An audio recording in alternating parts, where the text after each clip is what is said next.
Hey everyone, it's Jonathan, and welcome back to Every Version Ever. Today's episode is probably one of the more mainstream versions we'll be covering for our Peter and the Wolf series. Certainly one of the most star-studded, and of course, those terms are all relative to the time that it was made. I suppose in 1958, Art Carney's version could have been called star-studded, even though he's not really that well known today. But this time we're looking at an animated TV special from 1995 starring Lloyd Bridges and Kirstie Alley, as well as Ross Malinger, who was somewhat of a child star staple in the 90s. So I suppose in the 90s, star-studded would have been a more apt description than it was today. Anyway, the other notable thing about this special is that the characters were designed by legendary animator Chuck Jones. Now, this special is nowhere near his work on the original Looney Tunes shorts, but since that's what he was so well known for back in the day, it was interesting to see some of his work towards the end of his career as well. Joining me for this episode is my friend Mark Brown. Mark is familiar with a lot of semi-obscure 90s animations, as well as Chuck Jones, of course. So when I offered this one as an episode for him to join me on, I half expected him to have already seen it. It turned out he hadn't, but we still had a lot of fun talking about it anyway.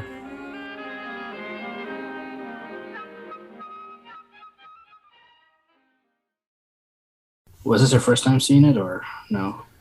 Yes. Was it your first time seeing it? Yep. Okay. I wondered if maybe it wouldn't have been one that you had seen before, since you've seen a lot of older, obscure animation. No, it's I've only seen one version of Peter and the Wolf before this, which was the Disney one, which I think was in Make Mine Music, if I'm not mistaken. And I don't Either remember that or Melody Time. I can never remember which short goes to which one of those. And I mean, it's understandable. They're pretty much the same. Kind of, yeah. Same concept. Yeah. So I couldn't even remember what the story was about. So it was pretty much a brand new experience for me watching this. Well, I personally am really familiar with it, and it's because of the Disney film, but the Disney film was unattached to whichever compilation film it was. It was in a different video cassette that we had when we were kids that had a bunch of different musical Disney shorts on it. I don't remember what it was called. I just know it was a VHS, and we didn't have that many VHSs, so that one got watched quite a bit. Nice. And I feel like we also had a CD with the music on it.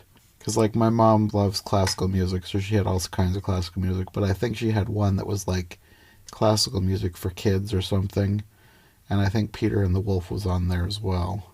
It makes sense. But yeah, besides the Disney one, this is the only other adaptation I've seen, so I'm very unfamiliar with the story. Mm. Heck, even after watching this, I can't barely tell you what the story is. I mean, it's a very simple story. Yeah, there's a boy, there's a wolf. That's Yeah, pretty much. I don't even really know why I decided to do this for Every Version Ever. I think it's just because I suddenly realized that there was a whole bunch of versions out there. But the more that I'm watching them, I realize they're all very short. Yeah, I don't think there's much to actually make a full-length feature about. Yeah, no, there's not. The one that started this was, there was a... It's like a scary animated movie or something, right? Kinda, yeah, it was stop motion. And Yeah. it will have already covered that by the time this one airs, because we actually recorded that episode last year. And I think that's the one that started this whole thing, because then I was like, well, I already have that other one. And I kept finding more versions online. I was like, I should just make this into a series.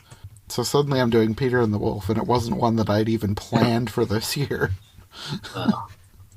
I'm not familiar with any of the adaptations, but I'm pretty sure this one directed by Chuck Jones, so, I mean, it wasn't that bad. No, it was fine. Fine. It's not my favorite, though. I think my favorite probably is the more scary-looking one, the stop-motion one. Yeah, I saw the poster for that, and just from the poster alone, I can get a sense of, I guess, what the tone of that would be. Yeah. But this version, firstly, before you sent me the link to the clip, I didn't realize this was, I had thought this was a fully animated film, but then it's like, no, it's a live-action animated hybrid short. Mm-hmm. And I don't really get why. I don't see the point of the live action sequence other than, they're telling the story. It's, Lloyd Bridges and his daughter's Kirstie Alley, and Kirstie Alley is telling the story to her son. But besides that, I don't really see why there needed to be a live action segment. I have a feeling this is just me being cynical. They just wanted some big name stars to make headlines. True. Like, come watch this new special starring Kirstie Alley and Lloyd Bridges. And, like, what kid is going to know who they are? This is for the parents. I'm not even sure I know who Lloyd Bridges are. I know I looked him up and he has a huge filmography, so he's obviously a big name. But I'm not really familiar with him. You probably know him better. He's the father of Beau Bridges and Jeff Bridges. Oh, okay. Yeah, that makes sense. But he was a big star too. Okay. And then Kirstie Alley, I feel like I should know her, but I don't know what I mean, like, I obviously know who she is. She's very familiar. But I don't know if I've ever seen anything that she's been in. She was in Cheers. Did you ever see that? I don't think I've ever watched a full episode. Okay, so I know the show, and that's probably why I know her. But I think that's also why she was in this film, because this was, I guess, 1994, and it wasn't long after Cheers had ended, so she was still pretty, like, that was her time. Yeah. Yeah, it definitely her time, because, like, now is not her time, because I don't think she's done anything in... I don't remember what her last credit was. The last thing I saw was, like, she was on some reality show. Sounds about right. But besides that, I didn't really see the point. Like, it wasn't even like, The Princess Bride, where, you have the boy and his grandfather, and who's Peter Falk, and he's reading.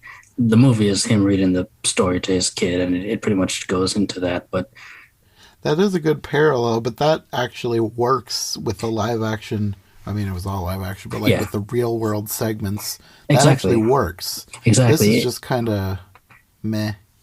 Exactly, because like in this one, they tried to build a story of, the daughter moved away from her dad, and her mother died, and like they're trying to connect all these pieces, and I didn't see what they were connecting to in the end. No, it was like, why... They're like expecting us to care about this melodramatic backstory, but like, I don't know these characters. Why am I supposed to care about whatever happened in the past? Because they're not really that explicit as to what happened. Like, obviously her mom died at some point in the past, but it's been a while, and the dad moved back to this, I don't know where it is, some other country, because he talks about going to America. So it's not America. Some random country where they all have American accents. Yeah, I was going to say, if this is supposed to be like Switzerland or Russia or Norway, why don't they have that kind of an accent? Because neither of them had any sort of an accent. They both sounded like Americans, but this was their home country because she grew up there. She talked about playing in the meadow as a little girl. So what happened to the accent? Exactly. Like, you could argue she lost it when she went to America, but why does the grandpa have it? Yeah. I will say, though, even though the two big names were supposed to be the big names that everybody cares about, the one that I actually knew was the kid. Oh, him, yeah. I didn't know him, actually. Have you ever watched Recess? No, I haven't. Really? Oh, okay. The kid is Ross Malinger, if that's how you pronounce it, I don't know. But he played T.J. Detweiler. He's the main character on Recess, which we watched like every episode of Recess as kids. Nice. That was one of those Disney Channel shows that got ported over to ABC on Saturday mornings. Oh, okay. So Saturday morning was appointment TV as far as all the Disney Channel shows that we could never watch because they're on Disney Channel. Now we can watch them because they're on our channel. Yeah, I get that feeling. I had a similar thing one time where I don't know what happened, but for some reason we started getting the quote unquote Disney Channel on our local an antenna. I don't know how it happened. It was like for a month and then disappeared. So I just made sure I watched all that I could. But yeah, I didn't know the kid. I just knew Lloyd Bridges and Kirstie Alley. One thing I didn't realize either was Kirstie Alley also did, I guess, apparently did the voices of the animals in the animated segment. So the wolf and the duck and the. Well, the wolf was credited as somebody else, but it was Okay. somebody who wasn't an actor. It was like the producer. Okay. But I could see her doing the little sounds that the other ones made because they didn't actually talk; they just made Yeah, noises. exactly. Yeah, that's what I mean. Yeah. But like the funniest thing to me was the animation of the grandfather, not the animated grandfather when he's walking for the first time. Like he just strolls in and like his arms are just waving from one side to another. I just thought that was hilarious. The wolf was George Dougherty. He's a conductor, director, producer, and writer. A voice actor. And his most successful concert was Bugs Bunny on Broadway, which is probably why he was brought in for this. It is a Chuck Jones film anyway, in the end. Yeah, I didn't realize at first that Chuck Jones had done this, and I actually didn't realize that he had continued working into the 90s. Yeah, well, he lived a long life. He was like almost 90 when he died. Mm-hmm. Well, I mean, I'm just mainly familiar with like Looney Tunes, Tom Yeah. and Jerry, and since those kind of ended in the 60s, I never really thought about him working past when those ended. No, I get it. That makes sense. The only reason I knew this was Chuck Jones because I don't know if maybe the link you sent me mentioned it in the title or the bio or like the about section, but The something. the title, because on YouTube it was called Chuck Jones, Peter and the Wolf. Okay, so yeah, that's what made me realize. Oh, it is him. But like we mentioned before, like the story is pretty simple. Yeah, Tells the kid it's don't go playing in the woods. it's probably partly just because of the nature of what the story originated from, because it's basically a piece of music that has been Yeah. turned into a story. So you can't really, unless you get like real creative and fan fictiony with it, you can't really build too much extra story into this. In a world. One man, one wolf. This time it's personal. I guess the most, I don't want to say most creative thing was the fact just that it was live action and animation. That's how they fleshed it out, was adding this live action segment, which Made I it guess unique. that's another reason that they could have done that beyond just the star factor. True, because otherwise it would be like a 15-minute short that wasn't really anything special. Yeah, well, I don't know that the live action part was anything real special either. I wasn't like, I don't want to say that anybody is here is a bad actor because they're not. I think it had more to do with the script, but like I didn't feel like the kid acted like an actual kid, especially with the way he was reacting to the story, like True. saying "wow," like he's like 12. That maybe somebody going "wow" to a verbally explained story is like a 5-year-old. I get that. I agree with that. Like Lloyd Bridges and Kirstie Alley, I think they did their jobs well. But like, yeah, I do think the kids' delivery Yeah, or just overall, uh, like you said, it's just I think it's a script. yeah. Because I know he's a good actor because he did great voice work in Recess. He's like a really believable kid. That's one of the things that made Recess great, was like these felt like real kids. It wasn't like adults doing kids' voices. I mean, some of them were. It was kind of a mix, but they felt like real kids. This, he didn't feel like a real kid, even though he is a literal child. Yeah. Just felt like, I don't know, a badly written interpretation of a child. How had you heard about this adaptation? I just found it when I started looking up more adaptations Okay. of Peter and the Wolf. This is one of the first ones that, well, I didn't find it originally. I found like a picture of it and people talking about the 90s TV version. And so I started searching specifically for a 90s animated version, and then I found out it wasn't actually animated. But yeah, that's how I found it. Just me trying to find more versions. Okay. And the good thing with this is something that you don't really need. This is put on the and watch while you're doing. You don't really just need Yeah. your 100% attention. Yeah, and it helps that it's a lot of it is music anyway. Yeah.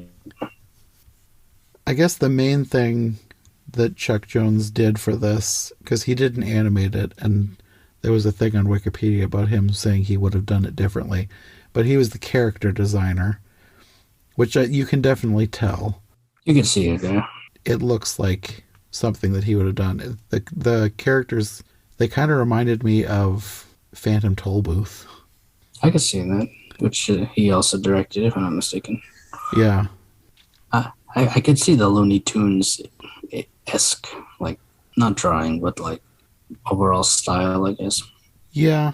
I feel like that's most apparent in The Cat and the Wolf. Yeah. Even though the wolf is ugly. Yeah, Like, the wolf is not the really kid. ugly. This is probably one of the ugliest cartoon wolves that I've ever seen. He's like so misshapen. Now that's a list. Ugliest cartoon wolves ranked. Number 10. Number 7 will surprise you. That would be a hilarious random YouTube video. Like the hoodwinked one. Wolf would probably make it there somewhere. I don't know. Just because of I how feel the like I would be animation's biased aged. in favor of it not being there just because I like Hoodwinked, even though the animation or the character designs weren't the greatest. Oh, But I love like the Hoodwinked, movie. Yeah. I love Hoodwinked as well. Oh, and also the story. What was the moral of this? This moral that, obey your parents and stay inside and don't go out where it's dangerous, unless if you go out you can kill a wolf or something, then it's fine. I'm not sure if they're supposed to be that specific of a moral, especially because it's based on a piece of music. Yeah. So it's not like a traditional fairy tale where it was written to convey a message to children. Yeah. I guess I don't really know which came first, the story or the music, but because of that, like just the nature of how it came to be, the music and story together anyway, and the fact that it's not like an ancient tale. I think it was like late 1800s, early 1900s when it was written. Sure. So it's not like a Grimm's fairy tale thing where the child will die to learn a lesson. Like the adaptation in this was pretty straightforward as to how the story went, right down to the wolf being taken to the zoo, because that's what happened at the end of the story anyways. Oh yeah, I forgot there were hunters in this as well. Yeah, you would assume that with hunters in the story that the wolf is going to end up dead by the end of it, but no. And it's not like that they softened that for the animation. That's what happened in the original story. The wolf was taken to a zoo. Oh, okay. Whereas if it were a Grimm's fairy tale, Peter probably would have been devoured and the hunters would have killed the wolf in retribution. Nice. I need that version. But now that you mentioned the hunters, their designer, I got a lot of Pink Panther animation vibes from that. I could see that. I thought they looked like garden gnomes. Yeah, okay, that too. But not like David the Gnome, I guess. No, more like the gnomes. They're more. It's a different kind of gnome that's more popular these days than the garden gnomes. Okay. They're the ones that, I mean, the ones in the cartoon had eyes, but these ones don't really have eyes because the hat kind of covers the eyes. You know what I'm talking about? Okay, yeah. I think the thing that stands out to me, at least as far as character designs go, is how much that none of the character designs really stand out except for the fact that the wolf is so ugly.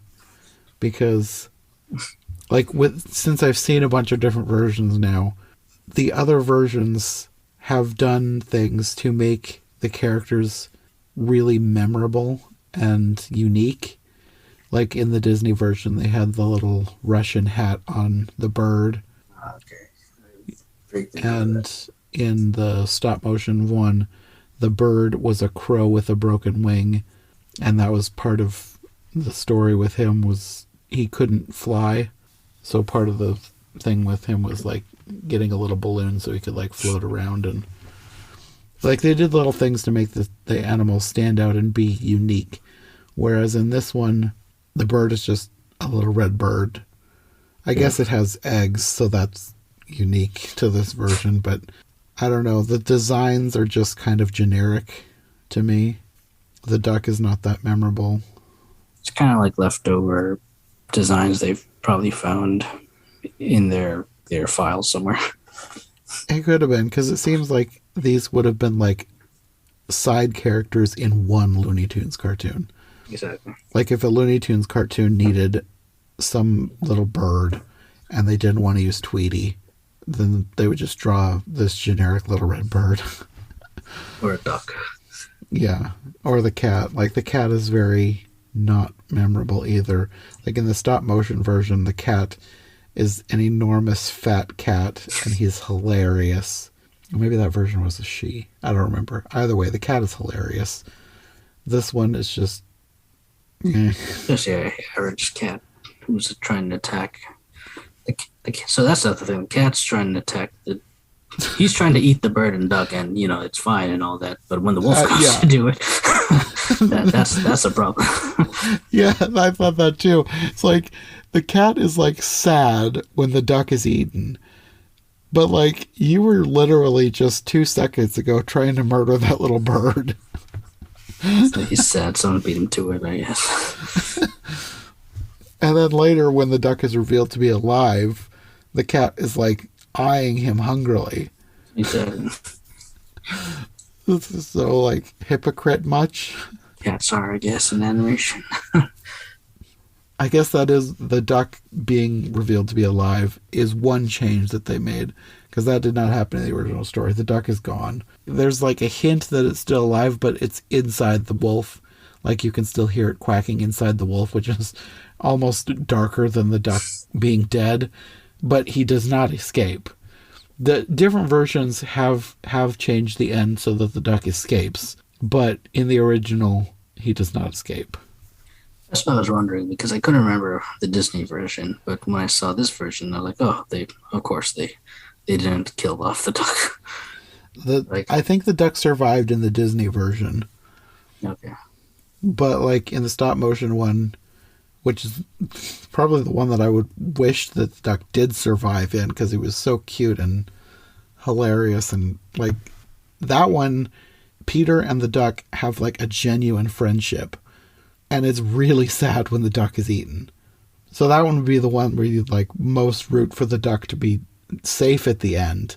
And no, he's not safe. He's dead. But that is the most dark version of the story, So far. Yeah, so far. I don't know that I don't know if I'll find any other ones. I think I've kind of exhausted my sources. Most of the ones that I have left that I haven't talked about are concerts and ballets. Okay. Unless I can find somebody to do like a podcast with like all the different ballets or all the different concerts, I may skip those just because it's kind of an undertaking. And Unless, Steven Spielberg announces his next big picture, Peter and the Wolf. 2-hour long extravaganza. I suppose, but he probably would have to do what he did with War of the Worlds and make up his own story. Ouch. Yes. What? I'm about to say ouch. But I agree. I'm sure I probably know the answer to this, but what did you think of the end? Where, like, they reveal that it was the grandfather all along and he still has the suit. Well, was that really a secret? I feel that was I feel we knew that since the beginning. I don't think it was meant. Was it meant to be a reveal? I don't know. I didn't know that at the beginning, but I was like, meh, really? That's your big twist? I was underwhelmed by the twist. And somehow that same cat, bird, and duck are still alive in the same age. when Yeah, the that too. That was also when the kid jumps into color land or animation Cartoon land, Land. cartoon land. Yeah, Well, I guess cartoon land no one ages. Maybe that's what it is. I suppose. But like, this was supposed to be like a literal place that his mother and grandfather grew up in and played in this meadow, but it wasn't Cartoon Land before. And also, his suit, like, that suit was pristine. Yeah, It looked brand new. But somehow this was the same suit that he wore when he was a boy. that guy ironed that shirt and steamed it every day. I sealed it in plastic and never took it out. On the original hanger, put some starch on it and kept it firm Yeah, that was for like 50 years. ridiculous. I don't even know how they, like, I don't know what they pitched to Lloyd Bridges for this. Like, have I got a film for you? Here, you like money? Here's the money. Like, what? How do you know? That's probably all it was. I can't imagine that there was some draw for this. Maybe he liked Chuck Jones. Maybe yeah, it could have been a personal favor. Maybe I don't know. Yeah, I don't know. But yeah, that's basically the end of this one. It was fine. Yeah, I agree. Overall, it was fine. I don't think I'd watch it again. But if like I was forced to watch it again, I'd be fine with it. Yeah. If I'm going to watch a version, I probably would pick the stop motion, the darker version. Disney's is fine too. My problem with Disney's one, though, is that I would rather it be without the narration. I think the narration brings it down. I think it would be better as a silent. Sterling Holloway narrated it, right? If I remember correctly. Yes, and I like Sterling Holloway, but I didn't really like his narration for that short. I would have preferred it to be just a musical silent piece. Like a Fantasia thing. Yeah.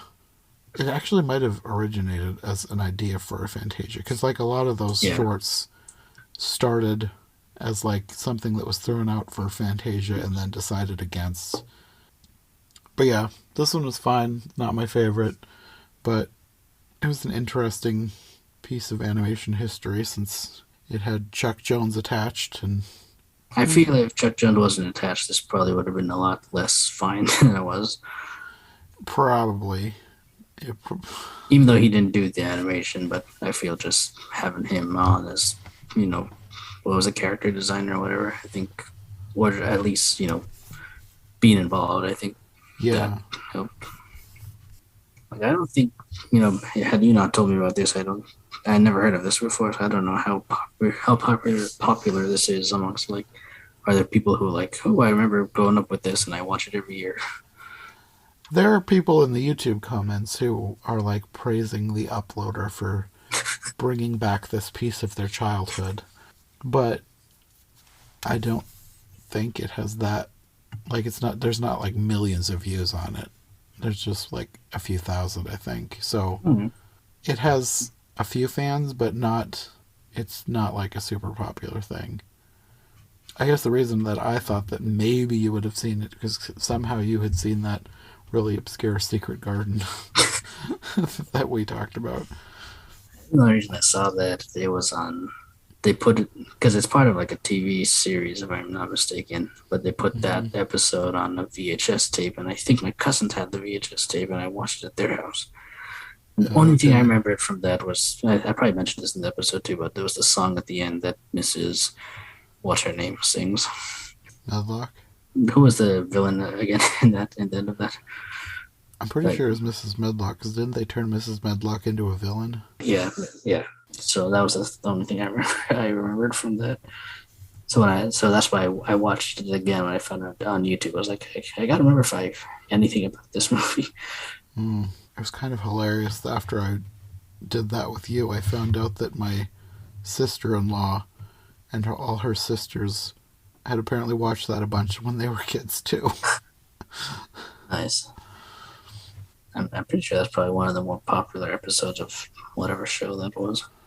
Probably, if they put it on a VHS tape. Yeah. I'm sure this show has basically been forgotten, but the tape, that's what happens with a lot of stuff. The things that were put on a cheap VHS tape by a certain segment of the population, it's a very popular thing. Lives on. Which I suppose is probably what happened with this too. Yeah, I'm pretty sure it's all nostalgia. The people commenting on YouTube. Oh, this is interesting. There's apparently a CD-ROM that used animated sequences from this special. Was it a Peter and the Wolf CD-ROM? Yeah. That's so weird. I guess it was like one of those storybook CD-ROMs that like told the story of the short. Well, it says it's interactive. It says a year prior to the special's release, Time Warner would publish a series of merchandising developed by IFX Interactive entitled Chuck Jones, Peter and the Wolf, using the animated sequences of the special. An interactive CD-ROM was published by Time Warner Interactive for Windows 3.1 and Macintosh computer systems. Windows 3.1, gosh. Featuring a log jam game, concept art, educational media about the symphony orchestra and the musical instruments, and screen documentaries of Chuck Jones and Sergei Prokofiev, he's the composer. I found a CD of it on, for sale, but it looks more like a music CD, not a interactive CD. Well, there was also that with narration by Kirstie Alley. So apparently they had like a whole big merchandise thing around this too, so that probably helped for kids what was going on with this? Latch onto it. Okay, I found a picture from the PC game, or is this either a real picture or mock-up? I'm not sure. There's another thing that says that animated sequences differed from the ones in the special, which I suppose if it's interactive, you'd have to have some be different. I don't know how interactive it was. Like, do you get an end where Peter gets eaten? You probably get a big choices, click right or click left. That was it. Probably. Oh no, you killed Peter. Do you want to play again? I guess so if I have to. That is interesting. I would have never thought to develop a PC game based on a Russian musical about a child fighting a wolf. That is so random. Who came up with this idea? Let's make a Peter and the Wolf video game. Kids will love it. They don't need Street Fighter. Probably some kids did love it. If they were kids like me and they only had like one video game, they probably would. PC was a thing for me, so I grew up on all the PC entertainment games and stuff. But no, Peter and the Wolf did not cross my personal collection. We didn't get a computer until I was 12, and before that, the only way I had a computer was at the library. So I was obsessed with the library's basically their only game, which was Magic School Bus, the one where they go to space. Okay, yeah. And like I played that every single time I went to the library. I was obsessed with that game. I remember that was a good thing about going to the libraries, like in the public libraries, they would have like PC games that you could play. Like they were like Magic School Bus, or like, they taught you to read or something, and that was like the cool thing to go to the library for. Mm-hmm. Besides getting books. I'm glad I grew up in the 90s. Apparently there's like at the bottom of Wikipedia, you can click open and it has links to different versions of the story. So I clicked that one for Peter and the Wolf. There's a 1988 parody album by Weird Al. Okay, I gotta listen to this. First of all, I didn't know Weird Al was making stuff in the late 80s. Second of all, nice. The album is Peter and the Wolf and Carnival of the Animals. What, Carnival of the Animals? That's another classical Oh, okay. music thing. I don't know anything about that. I think there were selections from Carnival of the Animals on the It, same is Carnival. classical album for kids that Peter and the Wolf was on, that we had Sorry, when I was a kid. sorry, but is Carnival of the Animals, is that the piece in Fantasia 2000 with the flamingo? Is that the music behind that? That's part of it, yeah. Okay, okay. Carnival of the Animals has a lot of pieces, but Oh, the okay. the piece with the from the flamingos, that's one piece from it. I guess, would you like to see another adaptation of Peter and the Wolf, like another animated one, or heck, even a live action film? Sure. I always say yes because I like seeing how different directors and writers put their own spin on things. But if they didn't, like if there wasn't a new one ever, I'd be fine with that too. Because I think the stop motion one, that one I feel like is like the definitive. That one is like the best version. Aside from how it ends and the fact that they set it in semi modern day, it's very close to the original with enough of their own spin on each character that it just sets it apart, and I think it's the best version. I think I would like to see another animated short adaptation of this, directed by Tim Burton. That could be interesting. Yeah. First of all, the character designs would be whack. Secondly, you can imagine how dark that could get. Yeah. Like that I'd be interested in. Anything else, I probably wouldn't care too much. But if Tim Burton said he's making one, I'll give it a watch. Yeah. I mean, I'd watch if anybody made one, I would watch. But I feel like Tim Burton, that would be really interesting to see. Anyways, I suppose we probably could just end this episode since I think we've pretty much talked about everything. Yeah, for a 45-minute short, I think we've said all we can for this. Well, thank you for having me. It's always fun, like usual. Yeah, thanks for joining me. It was an interesting short. If you ask me in like 5 months what Peter and Wolf, what the story's about, I probably won't remember. Well, yeah, anyways, I guess that's the end of that episode. Do you want to let people know where they can find you if they want more from you? Sure. I got 2 blogs. The Animation Commendation is the first one. I do animated movie reviews, top 13 list. I have my own Ross Malinger animation themed game show on there. And you can go to theanimationcombination.com to access that. Then I have a second blog, My Live Action Disney Project, where I'm trying to watch and review every single theatrically released, or now Disney Plus because streaming, live action Disney movie ever made. And yeah, you can go to myliveactiondisneyproject.com to access that. Okay, and I'll have those linked below. Well, I guess we will probably see you again for another episode. I'm pretty sure I'll be back. I hope to be back soon. Okay, well, until next time.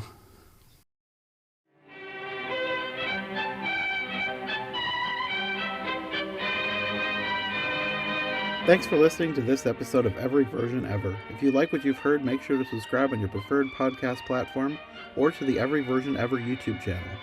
Make sure to follow my co-hosts as well. Any relevant links will be in the description for easy access. We'll be back soon with another brand new episode, so thanks for listening and we'll see you next time.